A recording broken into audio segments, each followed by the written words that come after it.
আমার জীবনে আমি খুব ডিসিপ্লিন মেনটেন করেছি। আর আমি একটা জিনিস খেয়াল করে দেখলাম যে এখন অনেক বড় বড় শিল্পীদের সাথে আমাদের যখন ওঠা বসা হয়, কথাবার্তা যখন শুনি, বেসিক্যালি আমি সবাইকেই দেখি খুব ডিসিপ্লিন লাইফ যাদের, তাদেরকেই আমি অনেক বড় হতে দেখেছি। আমরা গ্রুম ছাড়াই এই পর্যন্ত এসেছি, ওরা গ্রুম হয়ে আরও অনেক বড় জায়গায় যাবে। আমি খুব ডিসিপ্লিনড লাইফ লিড করেছি, সেটার আমি ফলও পেয়েছি। আপনাকে দেখে অনেকেই আসলে এই আমাদের মডেলিং সেক্টরে আগ্রহ প্রকাশ করে। সেই জায়গাটা আসলে জীবনে ডিসিপ্লিনটা আসলে কতখানি জরুরি বলে মনে করেন? আমার জীবনে আমি খুব ডিসিপ্লিন মেনটেন করেছি। আর আমি একটা জিনিস খেয়াল করে দেখলাম যে এখন অনেক বড় বড় শিল্পীদের সাথে আমাদের যখন ওঠা বসা হয়, কথাবার্তা যখন শুনি, বেসিক্যালি আমি সবাইকেই দেখি খুব ডিসিপ্লিন লাইফ যাদের, তাদেরকেই আমি অনেক বড় হতে দেখেছি। সেটা যে আসলে জেনে বুঝে করেছি তা না, হয়তো আমার পরিবার সবাই ডিসিপ্লিনটা মেনটেন করেছে, ওইরকম অনুশাসনে আমাকে রেখেছে বলে হয়তো করেছি। যেমন তার জলজান্ত প্রমাণ তো আজরাই।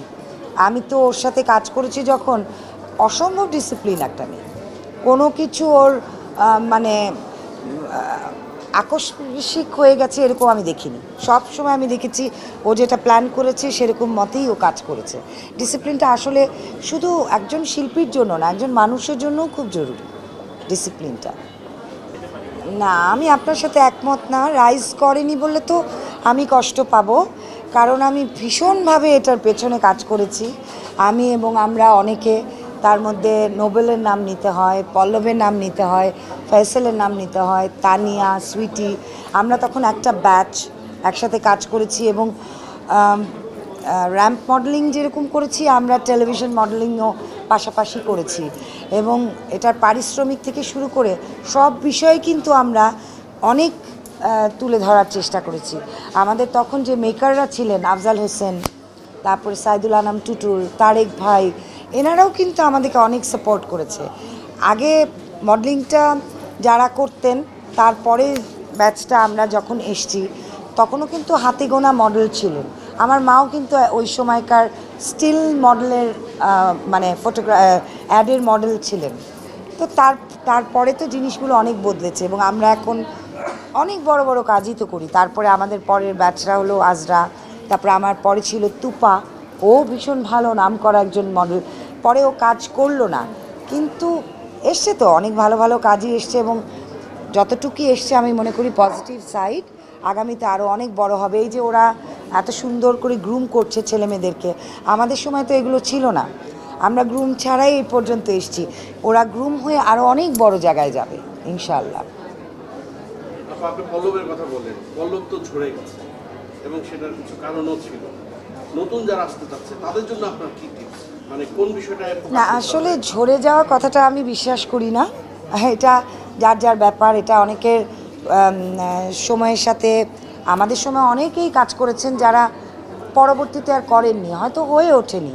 মেয়েদের নানান রকম সমস্যা থাকে, ফ্যামিলির ছেলেদের আরেক রকম সমস্যা থাকে। তো আপনি আমার কাছে কি কি জানতে চাইলেন? নতুন যারা আসছে তাদের কোন জায়গাটায় ফোকাসটা করতে হবে আপনার পরামর্শ কি তাদের জন্য? ফোকাসটা আসলে প্রথমে জানতে হবে তারা কি করতে চায়।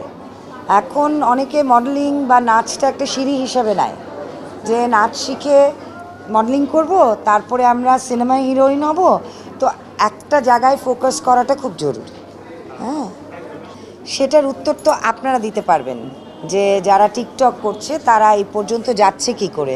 আপনারা যদি তাদেরকে অ্যাডভার্টাইজিংয়ে না নিয়ে আসেন, সেই জায়গায় কি তারা যেতে পারে? এটা আগে আপনারা আমাদেরকে উত্তর দেন, তারপরে না হয় বাকিটা আমরা উত্তর দিব।